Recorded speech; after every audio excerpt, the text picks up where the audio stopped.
মৃত্যু আমাদের যা শেখায়, এক একটি মুহূর্ত কাটে আর আমাদের জীবনের মেয়াদ কমে, এক একটি দিন কাটে, মানুষ চলে যায় মৃত্যুর আরো খানিকটা কাছাকাছি। মৃত্যু কাছে চলে আসছে একথা যেমন অন্যের ক্ষেত্রে প্রযোজ্য, তেমনি প্রযোজ্য আপনার জন্য। আপনি এ ব্যাপারে সচেতন আছেন কি? সূরা আল আনকাবুতের ৫৭ নং আয়াতে আল্লাহ সুবহানাহু ওয়া তাআলা বলেন, কুল্লু নাফসিন যায়িকাতুল মাউত, কুল্লু নাফসিন যায়িকাতুল মাউত সুম্মা ইলাইনা তুরজাউন। প্রত্যেক জীবই মৃত্যুর স্বাদ গ্রহণ করবে, অতঃপর তোমরা আমার কাছেই ফিরে আসবে। অতীতে যারাই এ দুনিয়াতে এসেছিলেন তাদের সবার জন্য নির্ধারিত ছিল মৃত্যুর দিনক্ষণ। কোনো ব্যতিক্রম ছাড়াই তাদের সবাইকে মরতে হয়েছে। যারা চলে গেছেন আজ তাদের মধ্যে খুব কম লোকেরই চিহ্ন খুঁজে পাই আমরা। আর যারা বেঁচে আছেন এবং ভবিষ্যতে যারা বেঁচে থাকবেন তাদের সবাইকে নির্ধারিত সময়ে মরতে হবে। অথচ মানুষের হাব ভাব দেখলে মনে হয় তারা মনেই করে না যে তাদের একদিন মৃত্যুকে বরণ করে নিতে হবে। ভাবুন সে শিশুর কথা যে এইমাত্র পৃথিবীর আলোয় চোখ মেলে তাকিয়েছে। ভাবুন তার কথাও যে শেষবারের মতো এই পৃথিবীর বাতাসে শ্বাস নিচ্ছে। নিজেদের জন্ম ও মৃত্যুর উপর এদের দুজনের কোনোভাবেই কোনো হাত নেই।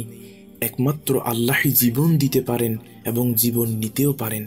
এ ব্যাপারে তিনিই একক ক্ষমতার অধিকারী। সব মানুষই একটা নির্দিষ্ট সময় পর্যন্ত বেঁচে থাকবে এবং তারপর মৃত্যুর কূলে ঢলে পড়বে। অবধারিত এই মৃত্যুর প্রতি মানুষের মনোভাব কি? কোরআনের বক্তব্য থেকে মেলে প্রশ্নটির উত্তর। সূরা আল জুমুআহ এর ৮ নং আয়াতে আল্লাহ সুবহানাহু ওয়া তাআলা বলেন, কুল ইন্নাল মাউতাল্লাযী তাফিরুনা মিনহু ফাইন্নাহু মুলাকীকুম সুম্মা তুরাদ্দুনা ইলা আলিমিল গায়বি ওয়াশ শাহাদাতি ফায়ুনাব্বিউকুম বিমা কুনতুম তা'মালুন। অধিকাংশ মানুষই মৃত্যু ভাবনা এড়িয়ে চলেন। দৈনন্দিন জীবনে মানুষ সম্পূর্ণ ভিন্ন সব বিষয়াদির মাঝে নিজেদের ব্যাপৃত রাখে। কোন কলেজে ভর্তি হতে হবে, কোন কোম্পানিতে চাকরি নিতে হবে, আগামীকাল সকালে কোন রঙের পোশাক পরিধান করতে হবে, দুপুরের জন্য কোন খাবার তৈরি করতে হবে, এ ধরনের বিভিন্ন বিষয়ে তার চিন্তার রাজ্যে পায় অগ্রাধিকার। তার কাছে এরকম ছোটখাটো বিষয়গুলোর সমষ্টি হচ্ছে জীবন। মৃত্যু ভাবনা কখনো তাকে তাড়িত করে না। কদাচিৎ মৃত্যু প্রসঙ্গে কথা বলতে চাইলে সে সবসময় অন্যের দ্বারা হয় নিরুৎসাহিত, কারণ তারা মৃত্যুর কথা শুনতে সহজ বোধ করেন না। বুড়ো হয়ে গেলেই কেবল মৃত্যু আসবে এটা ধরে নিয়েই মানুষ মৃত্যুর মতো অপ্রিয় বিষয়ের সঙ্গে নিজেকে এখনই জড়াতে চায় না। অথচ বয়স যাই হোক, একজন মানুষ আগামী ১ ঘন্টা বেঁচে থাকবে এমন নিশ্চয়তা কেউ দিতে পারে না। প্রতিদিন সে অন্যের মৃত্যু দেখে, কিন্তু সেদিনের কথা খুব কমই ভাবে যেদিন অন্যরা তার মৃত্যু প্রত্যক্ষ করবে। তেমন এক অবধারিত পরিণতির কথা সে যেন ভাবতেই পারে না। বাস্তবতা হচ্ছে যখন মৃত্যু এসে দুয়ারে দাঁড়ায় তখন জীবনের আর সব বাস্তবতা হঠাৎ গায়েব হয়ে যায়। ভাবুন তো এই মুহূর্তে আপনি কি কি করতে পারেন? আপনি চোখ মেলে তাকাতে পারেন, শরীর নাড়াতে পারেন, কথা বলতে হাসতে পারেন। এসবই আপনার শরীরের কাজ। এখন ভাবুন আপনার শরীরের সে সময়ের আকৃতি ও অবস্থার কথা যখন আপনার শরীরে প্রাণ থাকবে না, অর্থাৎ আপনি মারা যাবেন। শেষ নিঃশ্বাস ত্যাগ করার পর মুহূর্ত থেকেই আপনি একতাল মাংসপিণ্ড বই আর কিছু নন। আপনার নীরব ও নিতর দেহটিকে শেষবারের মতো গোসল দেয়া হবে। তারপর সাদা কাফনে জড়িয়ে এবং লাশবাহী খাটিয়ায় শুইয়ে সেটিকে নিয়ে যাওয়া হবে কবর স্থানে। কবরে নামিয়ে ঢেকে দেয়া হবে মাটি দিয়ে। আপনার জীবন কাহিনীর এখানেই ঘটবে সমাপ্তি। আপনি এখন শুধুই স্মৃতি। প্রথম কয়েক মাস বা কয়েক বছর আপনার কবর জিয়ারত করা হবে ঘন ঘন। সময় যত গড়িয়ে যাবে আপনার কবর জিয়ারতকারীদের সংখ্যাও তত কমতে থাকবে।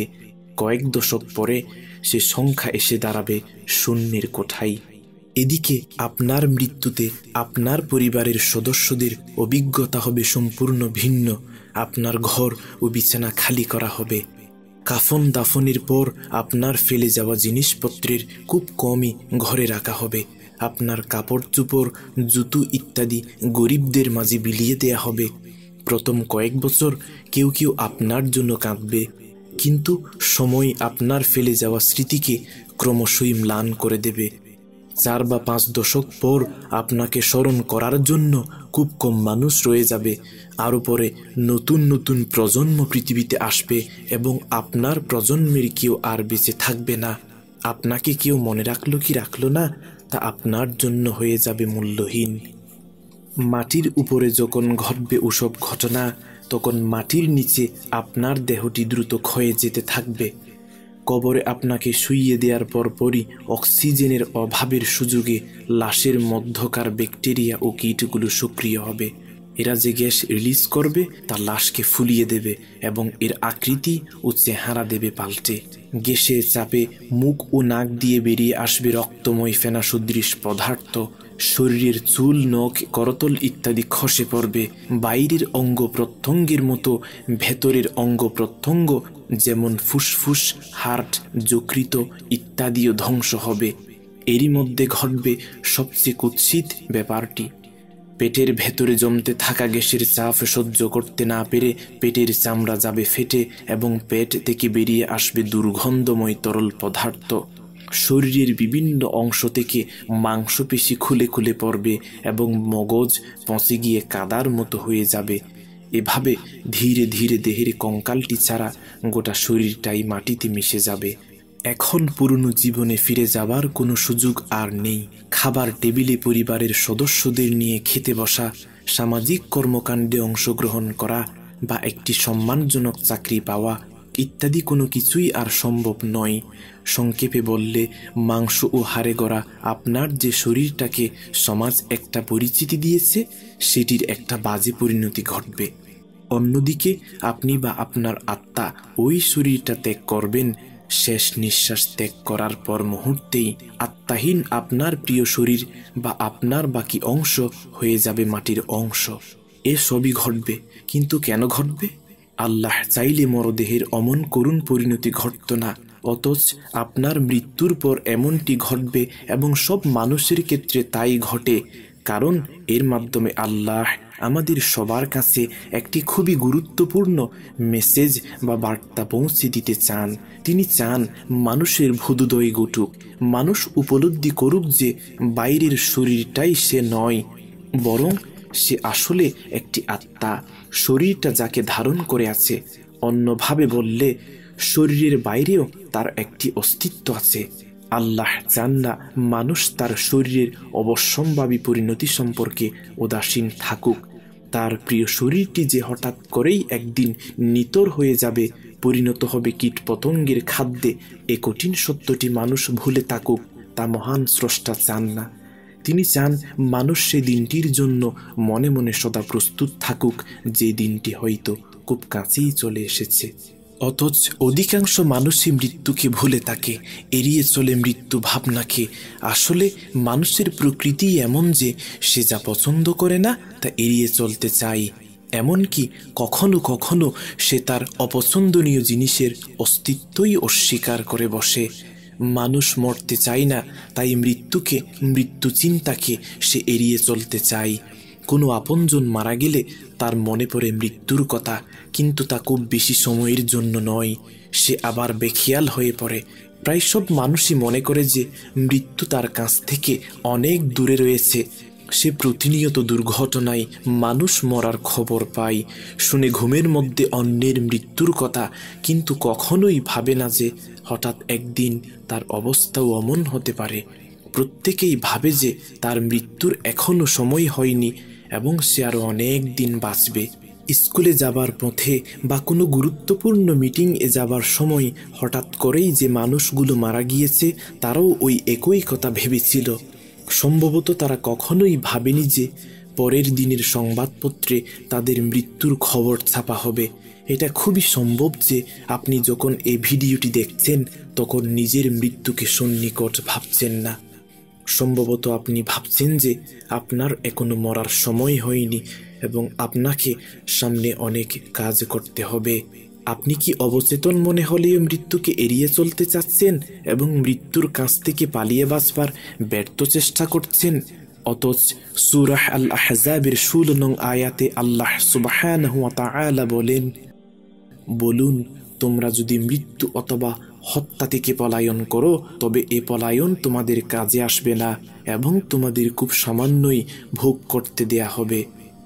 মানুষকে একা করে সৃষ্টি করা হয়েছে এবং তার উপলব্ধি করা উচিত যে তাকে একা অবস্থাতেই মৃত্যুবরণ করতে হবে। তা না, সে প্রায় গোটা জীবনটাই কাটিয়ে দেয় দুনিয়ার ধন সম্পদের নেশায় বুঁদ হয়ে। তার জীবনের একটাই লক্ষ্য, কি করে আরো সহায় সম্পত্তির মালিক হওয়া যায়। এ লক্ষ্য পূরণের জন্য সে অন্যায় অপরাধ করতেও পিছপা হয় না। যদিও কঠিন বাস্তবতা হচ্ছে কেউ ধন সম্পদ নিয়ে কবরে যেতে পারে না। তাকে কাফনের যে এক প্রস্থ কাপড় দিয়ে মুড়িয়ে কবরে শোয়ানো হবে তাও স্বল্প মূল্যেরই হবার কথা। মৃত্যু হঠাৎ করেই উদয় হয়ে তাকে করে দেবে একা ও নিঃস্ব। অথচ মৃত্যুর কথা ভুলে না গিয়ে কেউ যদি আল্লাহর দেয়া জীবন বিধান অনুসারে পৃথিবীতে জীবন যাপন করে তবেই কেবল মৃত্যু তাকে নিঃস্ব ও প্রস্তুত অবস্থায় পাবে না। সে সর্বদাই তার ঈমান ও আমল নিয়ে দুনিয়া থেকে চলে যেতে প্রস্তুত। বস্তুত ধন সম্পদ বা সন্তান সন্ততি নয়, মৃত্যুর পর কেবল ঈমান ও আমলই মানুষের সঙ্গে থাকে বা থাকতে পারে। প্রতিজন মানুষের মৃত্যু আমাদের বারবার এ শিক্ষাই দিয়ে যাচ্ছে, কিন্তু কতজন সে শিক্ষা গ্রহণ করে?